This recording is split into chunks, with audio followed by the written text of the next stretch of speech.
নমস্কার বন্ধুরা, প্রেরণার গল্পকথা ইউটিউব চ্যানেলে সকলকে স্বাগত।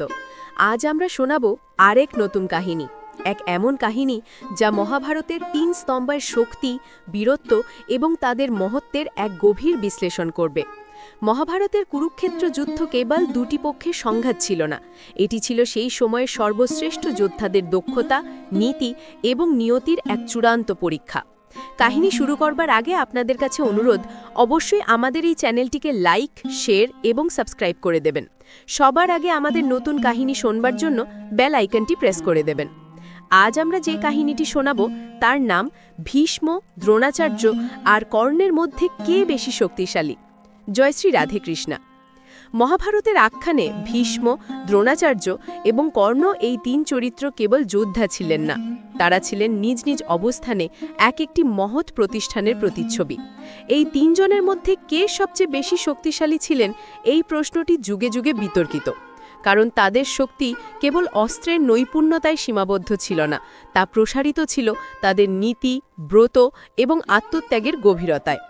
এই আলোচনাটি কেবল শক্তির তুলনামূলক বিচার নয়, এটি তাদের জীবনের প্রতিজ্ঞা, দক্ষতা এবং কুরুক্ষেত্রের যুদ্ধে তাদের ভূমিকা বিশ্লেষণ করার এক প্রয়াস। প্রথমে আলোচনা করা যাক দেবব্রত ভীষ্মকে নিয়ে, যিনি ছিলেন কুরু বংশের পিতামহ এবং ইচ্ছামৃত্যুর বরপ্রাপ্ত এক মহান যোদ্ধা।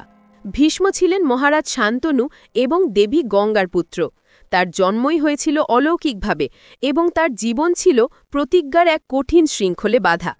তিনি পরশুরামের মতো সর্বশ্রেষ্ঠ গুরু শিষ্য ছিলেন এবং স্বয়ং মহাদেবও তাকে কিছু বিশেষ অস্ত্রবিদ্যা দান করেছিলেন। ভীষ্মের শক্তি বোঝার জন্য তার ব্রত এবং বরের কথা স্মরণ করা প্রয়োজন। তার প্রতিজ্ঞা ছিল যে তিনি চিরকুমার থাকবেন এবং হস্তিনাপুরের সিংহাসন রক্ষা করবেন। যে প্রতিজ্ঞা তাকে ভীষ্ম অর্থাৎ ভয়ঙ্কর প্রতিজ্ঞাকারী উপাধি এনে দেয়। তার ইচ্ছামৃত্যুর বর ছিল তার শক্তির এক অপরিমেয় উৎস, কারণ যতক্ষণ না তিনি নিজে যুদ্ধক্ষেত্র ত্যাগ করতে চাইছেন ততক্ষণ তাকে বধ করা ছিল কার্যত অসম্ভব। ভীষ্মের সামরিক দক্ষতা ছিল ত্রিকালদর্শী। তিনি একাই বহু রথী, মহারথী এবং অতি মহারথীকে পরাস্ত করার ক্ষমতা রাখতেন। কুরুক্ষেত্রের প্রথম 10 দিন তিনি কৌরব বাহিনীর সেনাপতিত্ব করেছিলেন। তার যুদ্ধনীতি ছিল অটল এবং তার হাতে নিহত হতেন প্রতিদিন হাজার হাজার পাণ্ডব সৈন্য।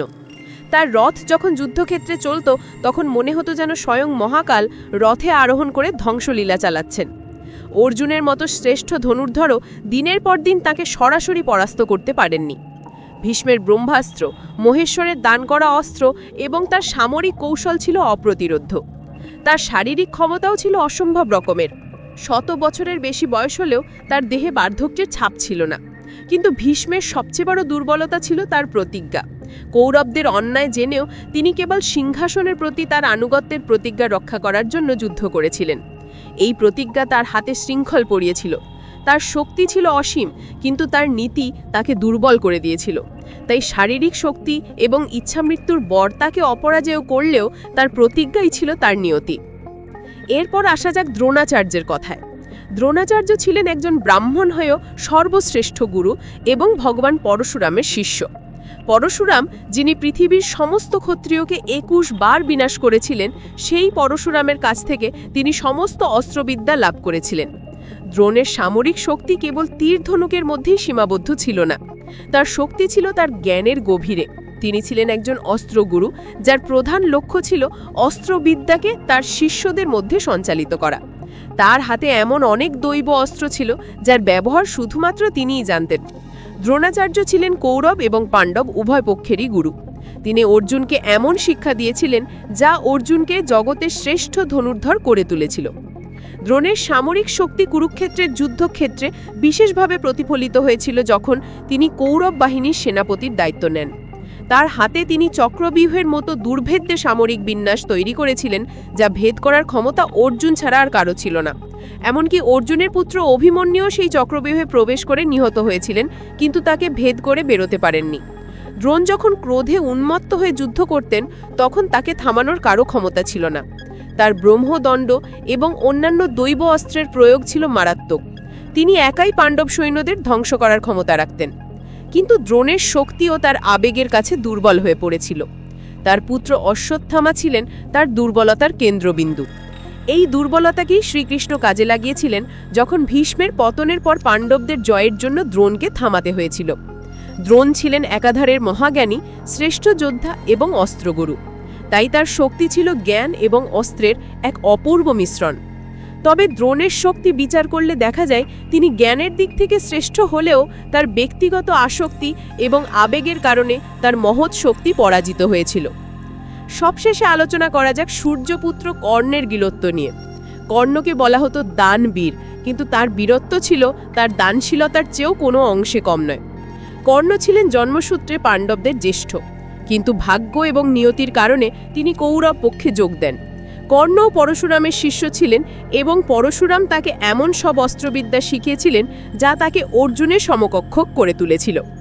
কর্ণের সবচেয়ে বড় শক্তি ছিল তার অদম্য সাহস, তার তেজ এবং তার প্রতিজ্ঞা। তিনি অর্জুনকে বধ করার জন্য প্রতিজ্ঞবদ্ধ ছিলেন এবং এই প্রতিজ্ঞাই তাকে কুরুক্ষেত্রের যুদ্ধে প্রেরণা জুগিয়েছিল।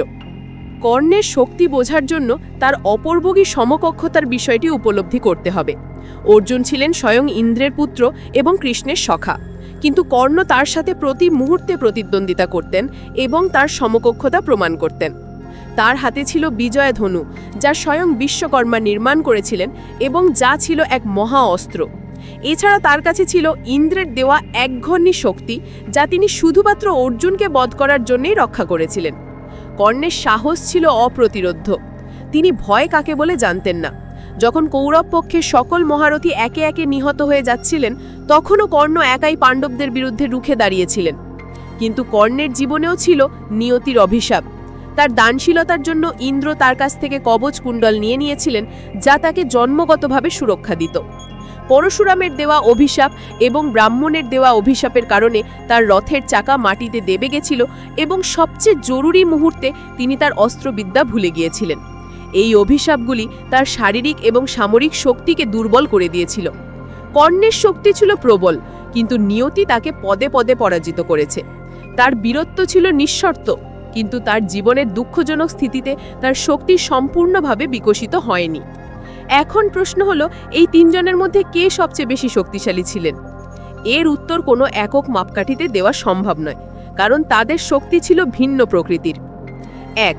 ভীষ্ম। যদি কেবল অস্ত্রের ক্ষমতা, ব্রত এবং অলৌকিক বরের নিরিখে বিচার করা হয়, তাহলে ভীষ্ম ছিলেন সবার ঊর্ধ্বে। তার ইচ্ছা মৃত্যুর বর তাকে এক প্রকার অমরত্ব দিয়েছিল এবং তার সামরিক জ্ঞান ছিল অতুলনীয়। তাকে পরাজিত করা সম্ভব হয়েছিল কেবল তার নিজস্ব শর্তে, শিখণ্ডীকে সামনে রেখে। 2. দ্রোণাচার্য। যদি অস্ত্র শিক্ষা, জ্ঞান এবং সামরিক কৌশলের নিরিখে বিচার করা হয়, তাহলে দ্রোণাচার্য ছিলেন শ্রেষ্ঠ। তার হাতে ছিল এমন সব ব্রহ্মাস্ত্রের জ্ঞান যা আর কারো কাছে ছিল না। তিনি ছিলেন সেই যুগের সর্বশ্রেষ্ঠ অস্ত্রগুরু। 3. কর্ণ। যদি অদম্য সাহস, তেজ এবং একাকিত্বের বিরুদ্ধে লড়াই করার মানসিকতার শক্তির নিরিখে বিচার করা হয়, তাহলে কর্ণ ছিলেন শ্রেষ্ঠ। তিনি সামাজিক অপমানের বোঝা মাথায় নিয়েও অর্জুনের মতো শ্রেষ্ঠ যোদ্ধার সাথে প্রতিনিয়ত লড়াই করেছেন এবং তার সমকক্ষতা প্রমাণ করেছেন। বাস্তবিকতা হল, মহাভারতের প্রেক্ষাপটে ভীষ্ম ছিলেন প্রযুক্তিগতভাবে সবচেয়ে শক্তিশালী, কারণ তার ইচ্ছা মৃত্যুর বর ছিল এক দুর্ভেদ্য ঢাল। দ্রোণাচার্য ছিলেন সবচেয়ে জ্ঞানী এবং কৌশলী, আর কর্ণ ছিলেন সবচেয়ে তেজস্বী এবং নিয়তির বিরুদ্ধে লড়ে যাওয়া এক বীর। কিন্তু এই তিনজনের কেউই এককভাবে চূড়ান্ত জয়লাভ করতে পারেননি। ভীষ্মকে তার ব্রতের কাছে হার মানতে হয়েছিল, দ্রোণকে তার পুত্রের প্রতি আসক্তির কাছে হার মানতে হয়েছিল, আর কর্ণকে হার মানতে হয়েছিল তার নিয়তি এবং অভিশাপের কাছে। এই মহা আখ্যানের মাধ্যমে শ্রীকৃষ্ণ আসলে আমাদের এটাই বোঝাতে চেয়েছিলেন যে শক্তি কেবল অস্ত্রের ঝনঝনি বা দৈব বরে নিহিত নয়। শক্তি হল ধর্মের পথে অটল থাকা এবং নীতি রক্ষা করা। যে মুহূর্তেই তিন বীর তাদের নীতি, ধর্ম বা আসক্তির কাছে দুর্বল হয়েছেন, সেই মুহূর্তেই তাদের মহাশক্তি পরাজিত হয়েছে। তাই এই তিনজনেই নিজ নিজ ক্ষেত্রে শ্রেষ্ঠ ছিলেন। ভীষ্ম ছিলেন ব্রত পালনে, দ্রোণ ছিলেন জ্ঞানে এবং কর্ণ ছিলেন তেজে এবং আত্মত্যাগে। কিন্তু তারা কেউই নিয়তির হাত থেকে রেহাই পাননি। তাদের এই পরাজয়গুলি মহাভারতকে কেবল একটি যুদ্ধগাথা নয়, বরং মানব জীবনের ধর্ম, কর্ম এবং নিয়তির এক গভীর দার্শনিক আখ্যানে পরিণত করেছে। এই কাহিনী আমাদের শেখায় যে জীবনের সবচেয়ে বড় শক্তি হল সেই নীতি যা আমাদের সমস্ত পরীক্ষায় অটল থাকতে সাহায্য করে। বন্ধুরা, মহাভারতের এই 3 মহান যোদ্ধার বিশ্লেষণ থেকে আমরা বুঝতে পারি যে প্রকৃত শক্তি কিসে নিহিত। আশা করি এই আলোচনা আপনাদের ভালো লেগেছে। যদি ভালো লেগে থাকে তাহলে অবশ্যই লাইক, শেয়ার এবং সাবস্ক্রাইব করে আমাদের পাশে থাকবেন। পরবর্তী কাহিনী শোনবার জন্য প্রস্তুত থাকুন। আজকের মতো বিদায়। জয় শ্রী রাধে কৃষ্ণ।